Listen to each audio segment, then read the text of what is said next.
میری اپنی فیملی میں ایک آدمی نے 60 کی دہائی میں کروڑوں روپے اکٹھے کیے، جبکہ کسی کے پاس سینکڑوں نہیں ہوتے تھے۔ پورے ویسٹ پاکستان کے ایک محکمے کے چیف تھے، پورے ویسٹ پاکستان کے ایک محکمے کے چیف تھے، کروڑوں اکٹھے کیے۔ ان کے مرنے کے بعد ایک دن ان کا بیٹا کہہ رہا تھا، کاش ہمارا باپ ہمارے لیے حلال چھوڑ کے جاتا تو کوئی دن خوشی کا ہم بھی دیکھ لیتے، کاش ہمارا باپ ہمارے لیے حلال چھوڑ کے جاتا تو کوئی دن خوشی کا ہم بھی دیکھ لیتے۔ کیا فرمایا؟ من امسا کالن بعمل یدہ امسا مغفورا لہ، جو صبح سے شام تک حلال کمانے میں تھکتا ہے اس کے اس دن کے سارے گناہ معاف ہو جاتے۔ ایک صحابی سعد بن معاذ، وہ سامنے بیٹھے تھے تو ان کے ہاتھوں پہ نظر پڑی تو وہ سخت ہارڈ مزدوروں والے۔ آپ نے کہا سعد، یہ تیرے ہاتھوں کو کیا ہوا، اتنے ہارڈ سخت کیوں ہیں؟ کہا یا رسول اللہ، بچوں کے لیے سارا دن خود مزدوری کرتا ہوں تو یہ ہاتھ ہو گیا۔ تو دیکھو مجھے سارے۔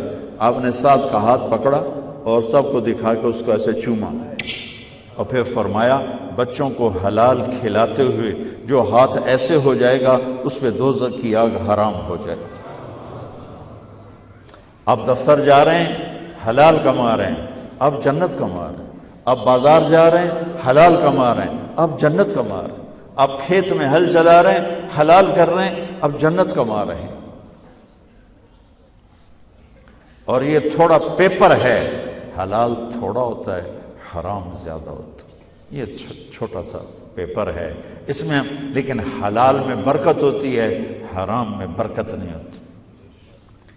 بڑی پرانی بات ہے، ایک اللہ کے بڑے نیک بندے تھے، ان کے پاس میں بیٹھا ہوا تھا تو 2 صاحب آئے، تو ان میں ایک کا حلیہ مجھے یاد ہے، ان کے ایک عجیب سے ایکشن کی وجہ سے، خاکی جوڑا تھا پہنا ہوا، خاکی ٹوپی، بڑے گوگلز یہ ہمارے سبزواری کی طرف، تو آ کے بیٹھ گئے، کہنے لگے حضرت جی سنو مجھے دیکھنا، حضرت جی دعا کرو اللہ رزق حلال دے وے تے بہتا سارا دے وے، یوں اچھل کے بولے، اللہ رزق حلال دے وے تے بہتا سارا دے وے، بہت زیادہ دے۔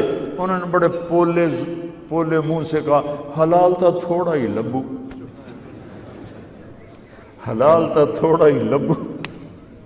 مجھے یہ واقعہ نہیں بھولتا، انہوں نے کہا حلال تھوڑا ہے، حرام زیادہ ہے، لیکن جو برکت حلال میں ہے، اللہ کی قسم آپ قبروں میں بھی جاؤ گے تو ٹھنڈک محسوس کرو گے۔ تو میرے بھائیوں، یہ پی آئی اے والے یا جو جتنے آئے ہو، اس ایک حدیث پہ عمل کر لو، دیانتداری، سچائی، اچھے اخلاق، رزق حلال، تو ہمارا پاکستان یوں اوپر اٹھ جائے گا، ہم بھی اٹھ جائیں گے۔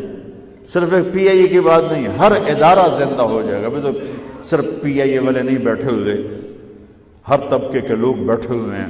میرے بھائیو دیکھو، میں ہاتھ جوڑتا ہوں، یہ جھولی پھیلاتا ہوں کہ اللہ کے واسطے سچ بولو، دھوکہ نہ دو، دیانتداری اور سچائی اور نبی والے اخلاق اور رزق حلال، یہ آپ کو کندن یعنی سونا بنا دے گا، دنیا بھی آپ کی ہے اور آخرت بھی آپ کی۔ رزق حرام، ایک واقعہ سنا کے دعا کرتے، یزید جب مرا تو دکان نہیں چھوڑی، فیکٹری نہیں چھوڑی، کوئی مل نہیں چھوڑی، کوئی 100-200 ایکڑ زمین نہیں چھوڑی، 3 بر اعظم کی حکومت چھوڑی۔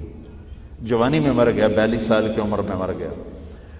3 بر اعظم کی حکومت اس طرح چھوڑ کے مرا کہ سب دشمن اس نے دبا دیے تھے، اور اس کا بیٹا 22 سال کی عمر میں تخت پہ بیٹھا، معاویہ بن یزید رحمت اللہ علیہ رضی اللہ عنہ۔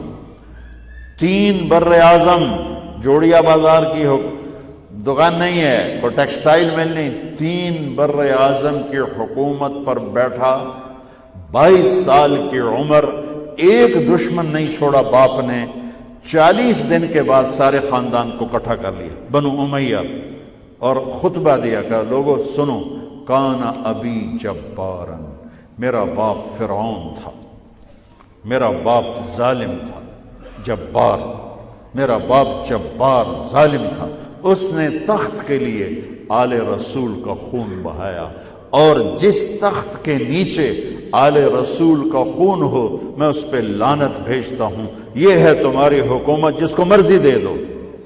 3 بر اعظم کی حکومت چھوڑ دی اور گھر میں گیا، اور جنازہ باہر نکلا، پھر خود نہیں نکلا۔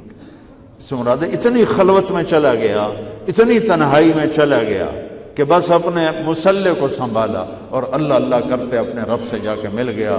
باپ کیسے ملا ہوگا اور وہ کیسے جا کے ملا۔ تو اگر اللہ اس کے رسول کو راضی کرنے کے لیے 3 بر اعظم چھوڑے جا سکتے ہیں تو جھوٹ کیوں نہیں چھوڑا جا سکتا؟ دھوکے کو کیوں نہیں چھوڑا سکتا؟ بچوں کو حلال کھلاؤ، اللہ کی قسم وہ کندن بنیں گے، وہ سونا بنیں گے، وہ گھنی چھاؤں بنیں گے۔ آپ قبروں میں مزے کریں گے، وہ دنیا میں مزے کریں گے۔